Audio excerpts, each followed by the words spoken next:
Can you imagine being strapped to a tree and whipped 80 times for just drinking a little alcohol? What about having a foot removed after you were forced into a confession for stealing something worth a few bucks? How about being stoned to death because someone said you cheated on them? Or losing your head because you were accused of being a modern-day sorcerer? These punishments might sound ridiculous, but they have all happened and continue to happen around the world today. Let's start with Iran, a country where it's illegal to consume booze. Not too long ago, a young man was indeed strapped to a tree and whipped 80 times, causing considerable damage to his back. His crime was being found at a wedding drinking alcohol when he was 15 years old. This is what Amnesty International said about the punishment. No one, regardless of age, should be subjected to flogging. That a child was prosecuted for consuming alcohol and sentenced to 80 lashes beggars belief. Still, worse things have happened in recent years in Iran, and not always for what most would deem significant crimes. Take, for instance, the case of 6 Iranians that published a video of themselves dancing to Pharrell Williams' song Happy. They called the video Happy We Are From Tehran, and it was supposed to be uplifting and patriotic, but that's not how the court saw it. They described it as damaging to society.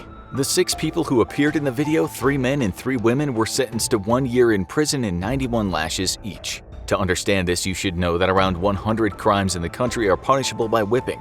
The net is a wide one, with a list of offenses including theft, assault, adultery, vandalism, and the one any partygoer might be accused of, breach of public morals. Iran might have become slightly less strict in recent times, but Amnesty International reported that in 2017, a journalist was sentenced to a whipping for incorrectly stating how many motorcycles had been confiscated by city cops. Amnesty International also wrote about a case in which 2 people got 100 lashes for being in an intimate relationship without being married. In 2016, 35 young people, both males and females, were arrested in Qazvin province and sentenced to 99 lashes each. Their crime was drinking and dancing at a graduation party. You might wonder just how it feels to be lashed. A young woman who was arrested after attending a birthday party went on record and described the feeling. This is what she said. "With the impact of the first slash, I jumped out of my seat uncontrollably. I was so shocked that even my tears would not drop. I wanted to scream, but I could not even control my voice. Every time she would hit me hard, she asked me to repent so God would forgive me." But things could still be worse. In 2016, a man was sentenced to forced blinding in Iran. It was truly a case of an eye for an eye, a tooth for a tooth. This punishment, though, was for a very severe crime involving the man pouring acid on someone. We doubt he had much support from the public, although human rights groups will often point out that some people don't receive fair trials. Then you have the punishment of amputation in Iran. This happened in 2018 at the central prison in Mashhad City in Rezavi Khorasan province, where a guillotine-like device was used to remove a man's hand. 6 years earlier, he'd been arrested for stealing sheep and other valuables from villagers. Iran was roundly criticized for this, but countered by saying forced amputation wasn't a form of torture. A spokesperson for the government also said it was the best deterrent for stopping thieves and was also culturally and religiously justified. According to an Amnesty International report from 2007 to 2017, 215 were sentenced to amputation, and at the time of this video, 125 of them had been carried out.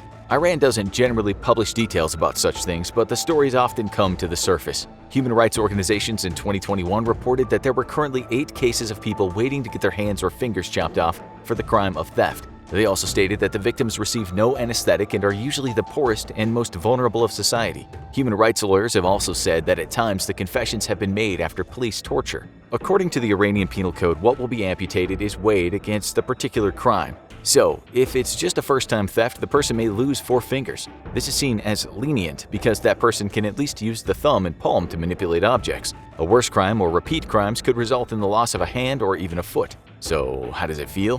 One man named Mohsen Sabzichi described his ordeal like this. The device was covered in blood. No disinfection at all, nothing. The device was a guillotine. They tied my hand under it and hit the knob. I was watching as my fingers fell to the ground. Another man, named Reza Safari, said after he lost his fingers and he was free, he couldn't go anywhere without people crowding around him since he wore the mark of a thief. He said it was impossible to find work because of this, and hunger drove him to steal another time. He was arrested again and sentenced to amputation of his left foot. Then there are worse crimes such as murder. But in Iran, serious crimes also include same-sex relationships that could be punishable up to death. This hasn't happened for a while, but human rights groups have said somewhere between 4,000 and 6,000 people were executed in the country for same-sex relations after the year 1979.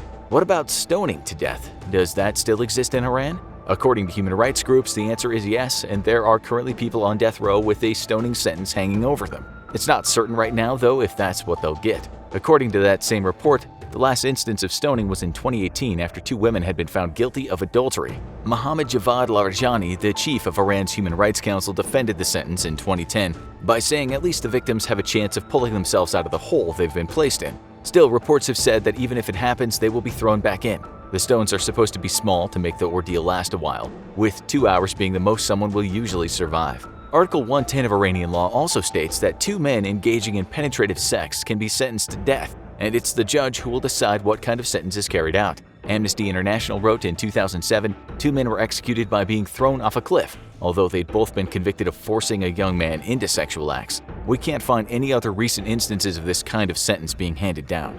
Another issue Iran has been criticized for is executing people who are not yet adults. In 2006, a 16-year-old girl was hanged for what was called crimes against chastity. Her crime was being abused by a 51-year-old man and became a global controversy. Unfortunately, as you'll now see, Iran is not alone in committing brutal acts of violence against people it deems criminals. Reports state that in 2020, the leading countries for executions were China, Iran, Egypt, Iraq, and Saudi Arabia, followed by the United States. All over the world, executions were down 26%, which might have had something to do with the global pandemic, but also a sign of the times. There was a huge decrease in Saudi Arabia, which was down from 184 to 27.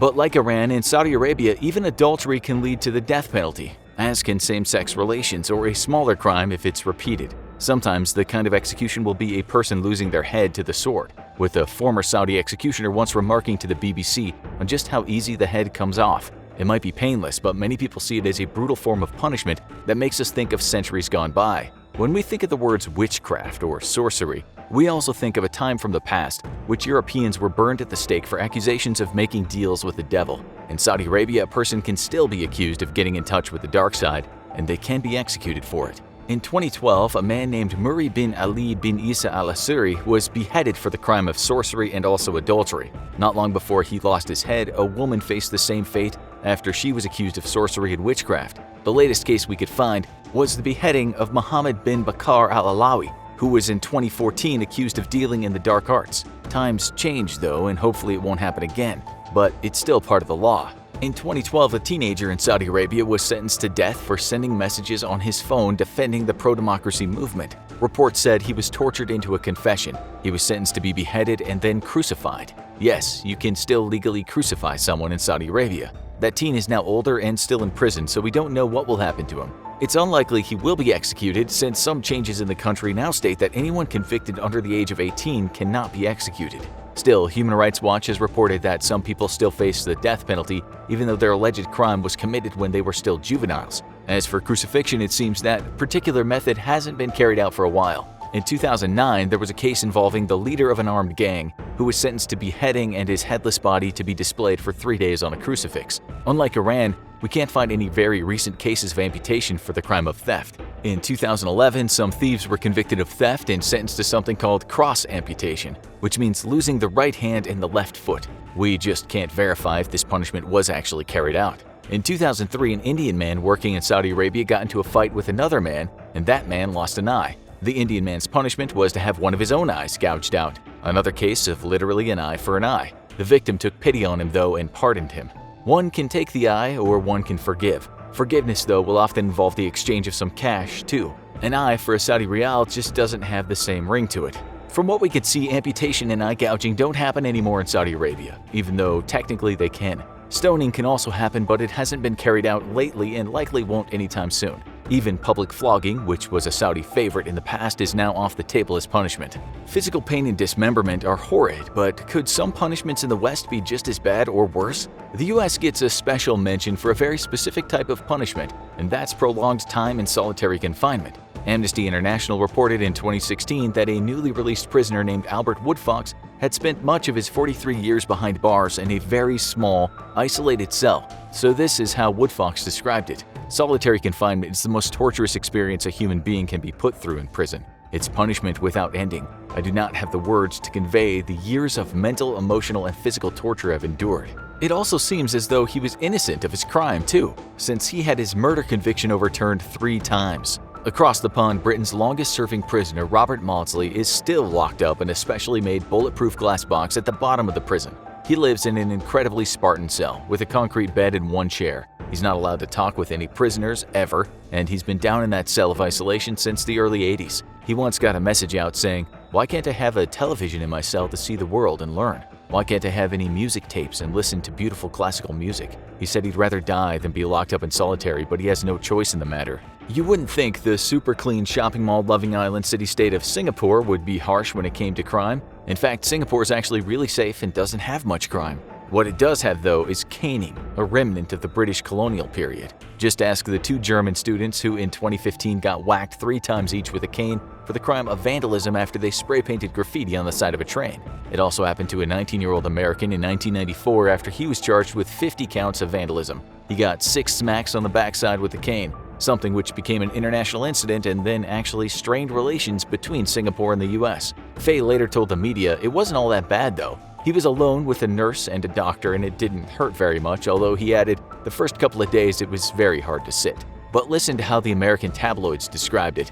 Bits of flesh flew and the prisoner screamed in pain. The canings drew hundreds of people, including a lot of women, and everybody seemed to love it. This, of course, was an outright lie. While it isn't an outstandingly awful punishment, it is a surprising one for such a forward-looking nation. You can also be legally caned as an act of criminal law in Brunei and Malaysia. Stoning is still part of the law in the 2 African nations of Sudan and Somalia, although, like in other nations where it's legal, it doesn't actually happen very much. Human Rights Watch says Sudan, the vast majority of cases involved women accused of adultery, some of whom weren't giving very good representation in court. Still, it seems the punishment in recent times was overturned in all of the cases. It actually has happened in Somalia in recent years when women have been accused of adultery, although the cases we've seen were all carried out by a militant group.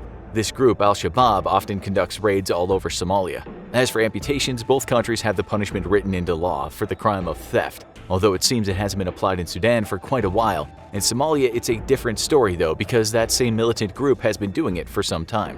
One victim said he and 4 others had 1 hand and 1 foot cut off after being found guilty of theft without anything remotely close to a trial happening. He said he was taken out into a field and a machete was used. There was no medical help on hand and no pain relief, although someone helped to get him to a hospital after the fact. There are lots of reports of this happening, with one such report saying 4 teenagers had a hand and a leg hacked off for the crime of stealing mobile phones. Okay, so what about the most secretive state on the planet, North Korea? What kind of punishments happen there? Well, it's hard to know with it being so secretive and all, but in 2015 there were reports all over the Western media about the North Korean Defense Minister Hyung Yong-chol being executed by anti-aircraft gun. His crime was apparently bad behavior, including falling asleep in Kim Jong-un's presence. But did it really happen? The answer is, it's hard to know. After just about every big news media in the West reported it, the other reporters pointed out that this over-the-top kind of execution might not have even taken place. Still, if it did happen, being shot to pieces by a huge gun would definitely earn the country a spot on the list.